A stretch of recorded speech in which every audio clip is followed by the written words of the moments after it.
క్రైస్తవ అలసిన వారిని ఊరడించు మాటలు. జనవరి 8. యెహోవా వంతు ఆయన జనమే, ఆయన స్వాస్థ్య భాగము యాకోబే. ద్వితీయోపదేశకాండం 32:9. యాకోబు ఆయన స్వాస్థ్య భాగము. మరొక విధంగా చెప్పవలనన్నా, దేవుడు యాకోబు, నిత్యత్వమునకు నీవు నాకు చెందినవాడవు, సర్వలోకము కంటే నీవు నాకు ఎంతో ప్రశస్తమైన వాడవు అని చెప్పుచున్నాడు.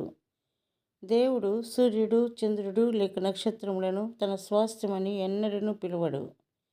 యాకోబునకు ఇవ్వబడిన ఆధిక్యత నిజముగా ఎంతో గొప్పది. దేవునికి స్తోత్రము. దేవుని ద్వారా అలాగే అదే ఆధిక్యత మనకు కూడా ఇవ్వబడినది.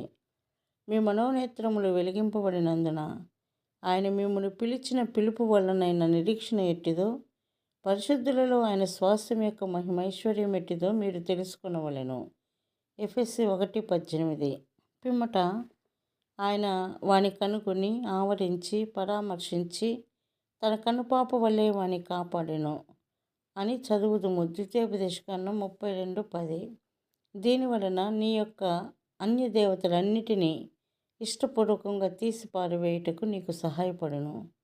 సైన్యములకు అధిపతియగు యెహోవా సెలవిచ్చినదేమనగా, మిమ్మును ముట్టినవాడు తన కనుగుడ్డును ముట్టినవాడు. జకరియా 2:8. ద్వితీయోపదేశకాండం 32:11 పక్షిరాజు తన గూడు రేపి తన పిల్లలపైనే అల్లాడుచు రెక్కలు చాపుకొని వాటిని పట్టుకొని తన రెక్కల మీద వాటిని మోయును అని చదువుదుము. ప్రభువు నీవు ఉన్నత స్థలములపై ఎగురుటకు నేర్చుకొనవలెనని కోరుచున్నాడు. కనుక ఆయన నీ గూడు కూడా రేపును. నేను యుగోస్లేవియాలో ఉన్నప్పుడు ఉదయకాల మధ్యాహ్నకాల భోజనము మరి టీ సమయంలోనూ ద్రాక్ష పండ్లు వడ్డించబడుటను కనుగొంటిని.